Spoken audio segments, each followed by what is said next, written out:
The new release, Inside Llewyn Davis, which is created by the Coen brothers and starring Oscar Isaac, is getting a ton of great press. It's gotten all sorts of awards.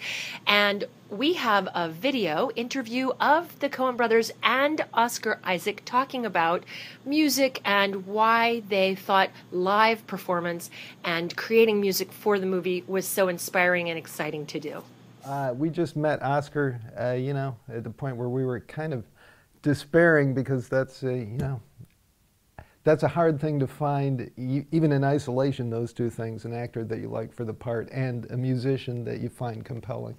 And we were starting to think, well, that person might not exist, the one person, the performer who can give us both of those things. And we just met, as you do, actors in auditioning, in the audition process, and Oscar walked in the door and we just kind of heaved a sigh of relief and thought, okay, there you go.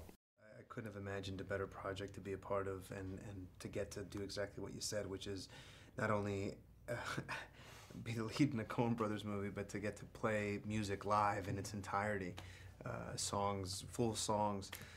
That was just, I still can't really wrap my mind around the fact that it happened. I sat down with Oscar Isaac and we discussed in a roundtable interview his character, his portrayal, and acting with the Coen brothers and how inspiring it was for him. And it was a wonderful time, and he is a charming gentleman. Listen on. I think that Llewyn suffers from grief, and that it expresses itself in some of the actions and the emotional choices that you make as an actor. Can you talk a little bit about that? It's funny because I've been accused of over-intellectualizing often in my, definitely at school that would happen a lot. That would be one of my critiques. With this one, I try to not do that as much. So something like the grief, knowing what that is, understanding that's what that is, but never playing that. Not necessarily, because it's not always that. It's not just a joyous expression. Sometimes it's the very opposite of that. Sometimes it's an expression of rage, right, or an expression of deep hurt. In both of those things. But clearly, a lot of that music, and particularly folk music, comes from desperation. Life squeezes them, and these are the noises they make. Well, look, a lot of it is there in the script, right? A lot of it's there. But for me, I thought about, okay, this is funny. Why is this funny?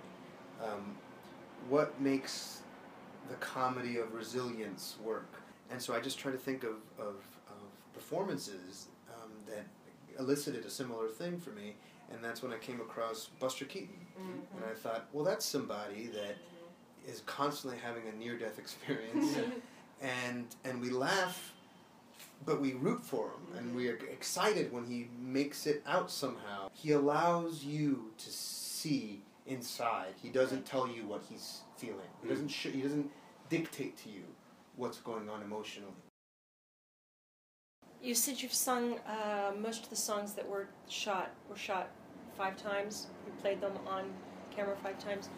The last one that you do right at the end of the movie is just like gut-wrenchingly, like bleh, everything comes out. How many was that? Could you feel it when you were singing it that was the one? Did everybody know?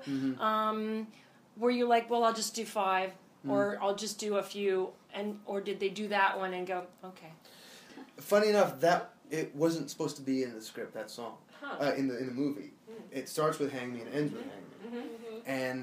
And there was, in the script, there was Dink Song at the beginning. And so what I did was I latched on to Van Ronk very quickly, even though that wasn't their intention. They had just sent Hang Me as the audition piece. But when I found Hang Me, I was like, that's where I'm going. I'm going Van Ronk all the way, full Ronk.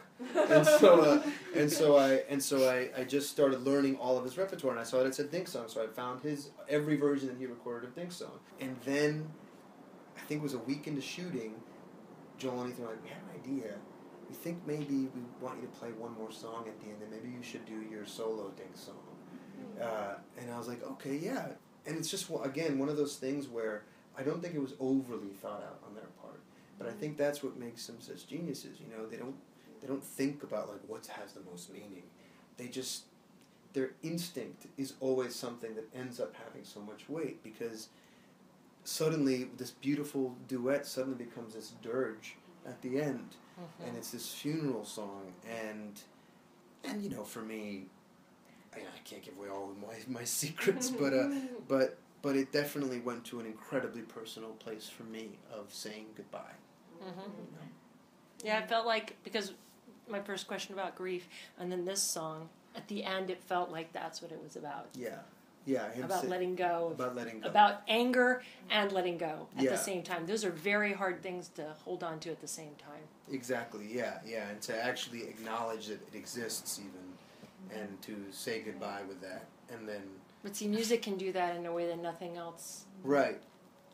Anywhere. It can, yeah, because it's a weird thing, you know, to get up and to make that much noise in front of people, you know, in such a strange way, and somehow... It's very vulnerable. Yeah, and we understand it, you know, I think we're wired in such a way that it brings out that I think that primal...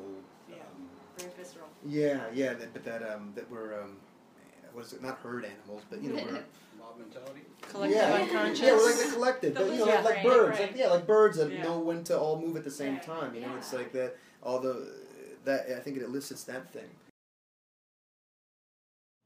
This weekend is interesting because there are several movies that are coming out about the American dream, and this is like the flip side of the American dream, representing what it's like to suffer through and find inspiration in even the lowest moments in your life. I think a lot of people are going to enjoy, even though it's slightly depressing, this really beautiful film by the Coen brothers, exquisitely acted by Oscar Isaac. What I will say, though, is I do give it 5 stars. I'm not a big fan of the slice of life movie. This is a little bit of that, but it also has a strong enough character arc that it will project you through the movie, and it will be enjoyable for a lot of you, and the music is wonderful. So we give it 5 stars. Thanks for listening.